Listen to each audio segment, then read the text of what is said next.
Hi, and thanks for joining us for another of our classic roast series where we dip into the archive of this show's rich history. Tonight we travel back to November 5, 1956. Just weeks after Bruce Gyngell said hello and welcome to television, the ABC aired its first broadcast. And naturally, we were right there too with our very first episode. Stand by for television broadcast. From the people who brought you the Roast News Radio Hour comes the Roast News Television Hour, proudly presented by Harson's Brand Loungewear. If it's not Harson's, it's not Harson's Brand Loungewear. Harson's. Hello, and welcome to television. Again, as our regular radio show listeners would know, my name is Tom Glasson. Is this what you imagined I look like? That appears to have been one of our new studio lights. Everything all right up there, Arthur? Got a bit hot to the touch, did it? Yes, perhaps we should attach those to the roof instead of making you boys hold them. You see, I suppose things like this are bound to happen when you're trying something new like television. But don't worry, we'll figure it out all together. Tonight, we're going to be introducing you to all the modern marvels of this new technology, such as moving images and Zoom. And obviously tonight, we're just addressing you 1% of Australians who currently own a television, along with the slightly larger percentage of poor people currently watching us through the window of their local store. But since they can't hear us, good evening, wealthy people. Now, of course, television is a visual medium, which means we must all be visually appealing to you, the audience. Not a problem for a handsome devil like me. Thank you very much. But what about ugly chaps like famed radio performer Clark Richards? Clark, you're a terrifically ugly man. Are you at all concerned about television? Thomas, I'm more worried about the future of my weekly radio serial. The Adventures of Clark Richards, lover, fighter, treasure hunter. I do love that show. Will you be doing a televisual version of it? Oh, not likely. There's no way I can afford to have the things that happen in my radio show happen on screen. It has explosions, exotic locations, and a cast of thousands. It would cost a king's ransom. But on radio, I only need my vocal cords and your imagination. Listen to this clip from last week's episode, The Wild West.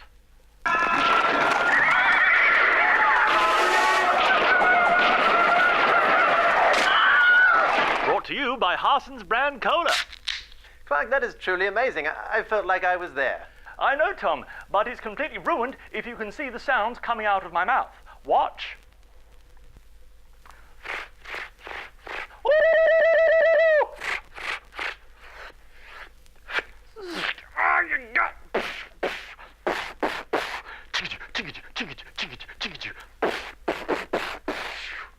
Brought to you by Harson's Brand Cola.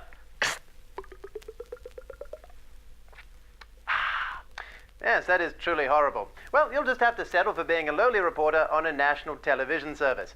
Just like our man, Mark Humphreys, who's in Melbourne to report on the up-and-coming Olympic Games. And I understand we're crossing live to him now. Though I've no idea how to do that. Do I need to shout loudly, or do I push a button or something, or do I...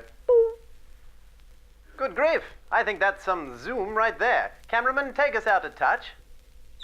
Yes, that's better. Hello, Mark. Hello, Tom. I'm standing here. Sorry, Mark. Remember, we're not on radio anymore. You're on television now. You'll need to look up. No, that's too far. Perhaps split the difference. Yes. Now lose the paper. Yes, I'd say you're getting the hang of it. I'm standing here. Steady on, Mark. Just because you're further away from me does not mean you need to speak louder. I'm standing here. Yes, again, Mark. Perhaps split the difference.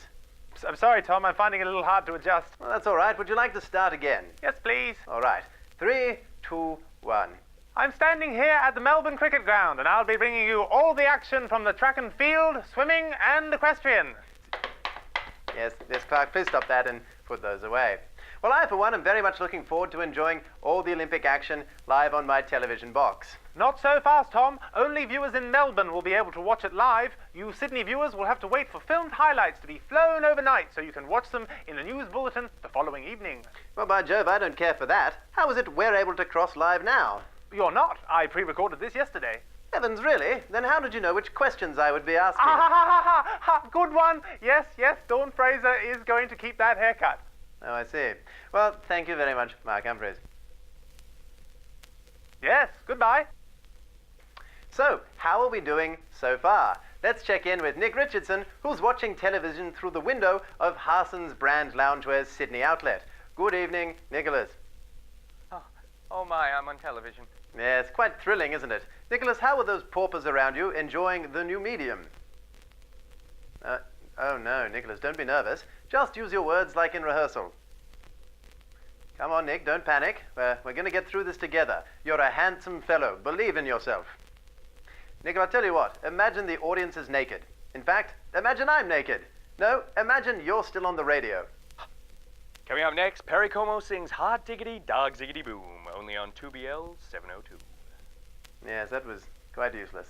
Well, that's it for our first 10-minute televised news broadcast. Unfortunately, this network only has 2 other shows in production, so there's not a great deal else to fill out the remaining 23 hours and 50 minutes. Nonetheless, stay tuned for these exciting programs. Coming up after the roast, it's Test Pattern from 7:40 to midnight. Then enjoy a replay of the roast, after which time, Test Pattern. Just tremendous. So until tomorrow night, that's good night from all of us here at the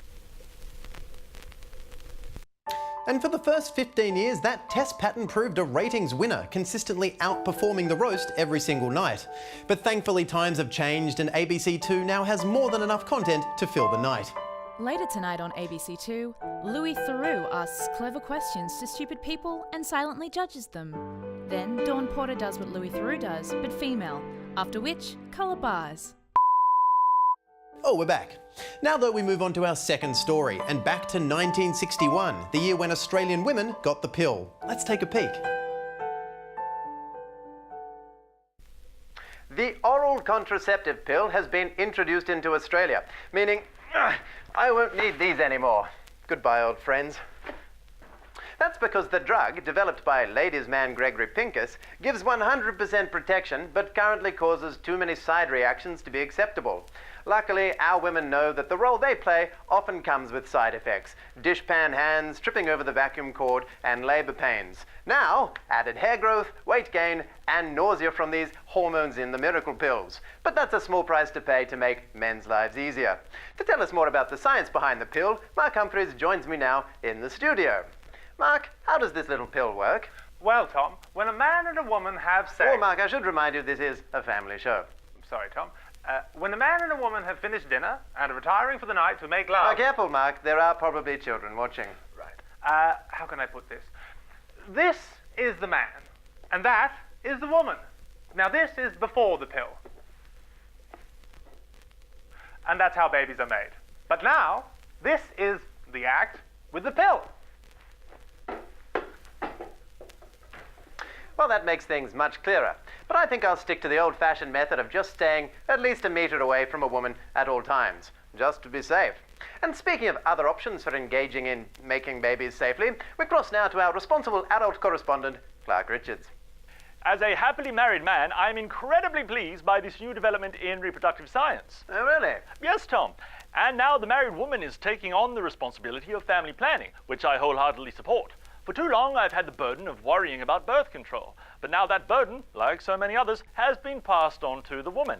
And rightly so. I can't be expected to do everything. Go to work, come home, put on a prophylactic, perform the act, fall asleep, go to work again. It's too much. Now she just takes one pill and it's done. You mean one pill every day? Oh, what? You need more than one. It's not called the pills. Clark, when was the last time your wife took the pill? 6.5 weeks ago. Congratulations, Clark. Now, for an empowering story about female contraception, we've been spending an awful lot of time just with the chaps, which means joining us today for the first time ever on television, women. We welcome our former employee, Mrs. Rachel Corbett, and our current employee, Miss Cara Jensen-McKinnon. Thomas. Oh, please, call me Mr. Glasson. Now, Rachel, you were our resident woman here before you were fired for falling pregnant. This development must be quite empowering for women like you. Yes, I suppose it is. Of course, after falling pregnant, I had to marry and raise a family, but I'm glad that now my situation won't happen to other young women. And speaking of other young women, we replaced Rachel with Cara, our new resident woman. Cara, you're single. You must be pleased about the pill. Well, no, because I'm not allowed to buy it.